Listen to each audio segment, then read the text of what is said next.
Coach Bubba McDowell. Before we get started, Coach McDowell, we do want to thank you so much for your patience. I do realize we are behind schedule during your normal time slot, so thank you for your patience with us. Thank you, guys. Coach, if you could please start us out with an opening statement recapping this past week's action. Yeah, again, a really good football game, exciting football game. Two teams that knew each other really well. Two good football teams. Very happy that Prairie A&M University came out on top, in that overtime game. But as I told guys, on the sideline, that fourth quarter, I said, look, man, just stay the course. Just continue to do what we do best. Play 4 quarters of football. Same thing we've been preaching all summer long, all spring long. And we'll come out okay. And those guys did not give up, man. I'm so proud of them just staying together, staying the course. Even when things didn't look, as bright as we hoped it would down that stretch, we stayed together, man. And we started making plays, at the right time. And again, that's what it's all about. Getting players in position to make plays that we thought should have made plays earlier, but we was missing them for some reason, being defensively and offensively. But the thing is, hey, we did what we were supposed to do down the stretch, and we came out victorious in the game. Then going into this week with ACU. Again, we know Coach Patterson is going to come in here. He's ready to go. First year, last year, we both played each other, and I think we had a chance last year to seal that victory. Didn't go our way. The ball didn't bounce our way at the end. But no, that was last year. As I told the guys, this year's the new year. These guys are going to come in ready to go. We've got 2 big tight ends. They love the 12 personnel, 11 personnel. They love to pound it, and like I told defense, we're gonna have to get better, in the run aspect of it anyway. We gave up 200 some yards running this weekend, and that's not us. We way better than that defensively. So we got to get ready and get prepared and get ready for these guys coming in. Appreciate those comments, Coach. We'll open up for questions. First question goes to Mason Smith. Morning, Coach. Congratulations again on the win. I did want to ask you about, earning your conference win so early in the year. Obviously, it's usually customary that you play a couple non-conference games, develop your team. So what does it mean to already kind of start up on the right foot in conference play? It's big. Would you like what I would like to just a personal thing? No, I would not like to start off with a conference game, but it is what it is. And, guys know, the kids know that. So we got to go out and play like, it's a championship game. And that's what we did, like I say, in those type of games, you got to win because, Coach McKinney and I, we talk about it all the time, and among others, shoot, that game, could set you back 2 or 3 games, just depending on what happened during the course of the rest of the year.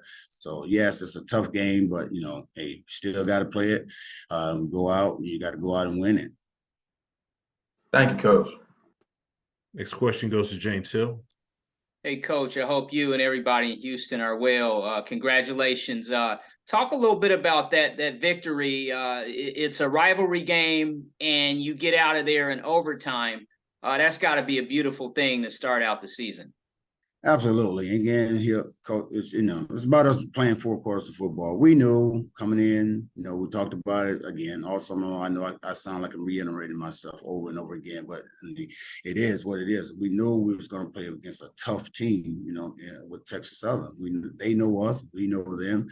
Talent is pretty much similar across the board, and then it was going to come out to who make the most plays at the end of the game, and that's what we did. Like I said, kids saw that we was down 17 points, and shoot, they stayed together, started making plays, started having correct reads, offensively, and it's Trezon not rushing things like he was doing the very first half of the first part of the first half.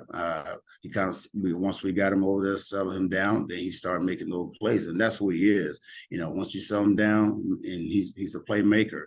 And that's what took us into that victory, man. But yeah, you anytime you play a team like Texas Southern, man, you got to be on all your P's and Q's, cross the I's, cross the T's and dot the I's, because again, if you don't, then it could easily went the other way. But fortunately for us, the ball bounced our way in overtime.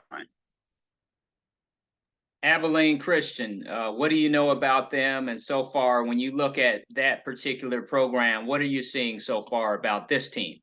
Well, big guys. I think Coach Patterson again went out recruited some bigger kids. They look bigger. Again, we know that they're going to try to pound the ball. You know, they do a lot of shifting with the two tight ends. Try to do a lot of mismatches. You know, on their front line, and you know they what they like to do is they do a lot of tight stuff, and then they want to kind of get you mixed up. A lot of pick routes within those tight bunch sets. So, and we know we're going to have to go in defensively and and play better than we played last week, because again these are bigger guys. But again at the same time, we got guys that can handle up front. We got guys that could do things in that middle with our linebacker crew. And again, it's just about us going out and doing what we're supposed to do assignment-wise. If we do that, we'll be fine. Offensively, we just going to take it to them. They do a lot of man. We believe that we got the quarterback, to read what they're going to give us defensively. We got the wide receiver crew that we know that can challenge those DBs on the other side and go make plays. And that's what we're going to have to do to beat a good team like this. Thank you, sir. Have a great week. Thank you, sir. Next question goes to Dr. Cavill. This is Kenyatta Cavill, Dr. Cavill's Inside the HBCU Sports Lab. Good morning, Coach McDowell. What up, Doc? Wanted to ask you a little bit about your quarterback. Obviously, coming into the season, a lot of people were talking about Moose body, and even after week 0, Brown was in the conversation. Rightfully so. Those quarterbacks have done a lot of things for the league. Came in there, but Trayvon Connolly was quiet. Not a lot of people really talking about him, senior. Obviously, in this game, as you know the stats, he was 20, 33, 275 yards, 2 touchdowns, a key one late in that game. He did have the interception.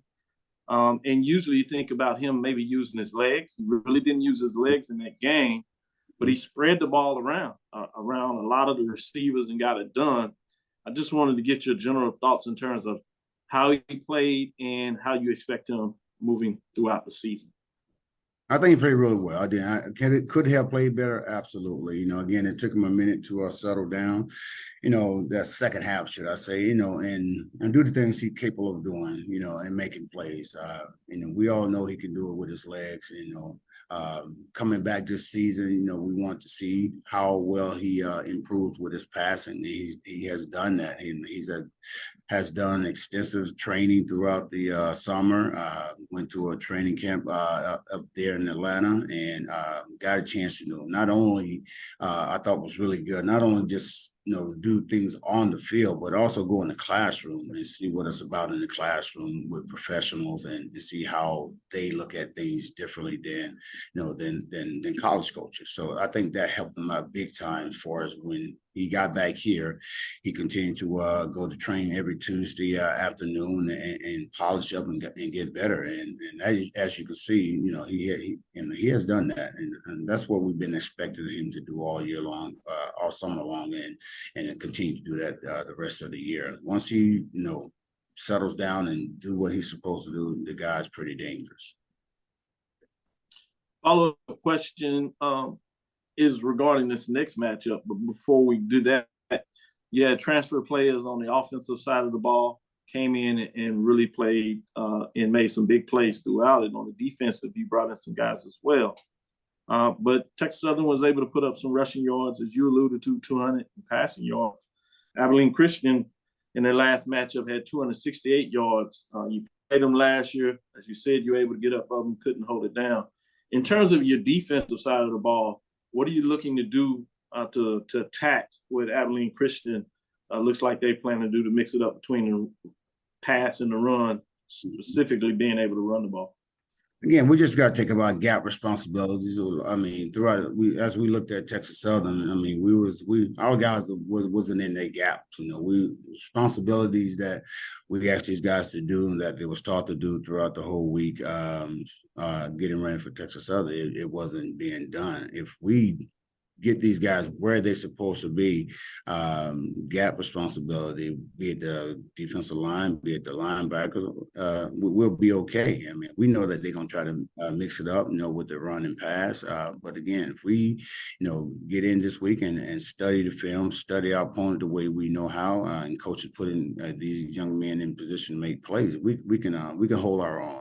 Trust me, I think we definitely got a D-line that can get up there and do what they're supposed to do for us. Gap responsibility, holding it, and I know it didn't look like it in the Texas Southern game, but again, our secondary is pretty good, and they just got to be able to make the plays when it counts, and I think we'll get much better this week.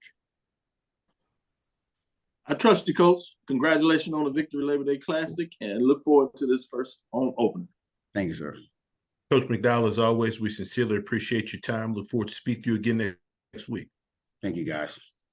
Thank you.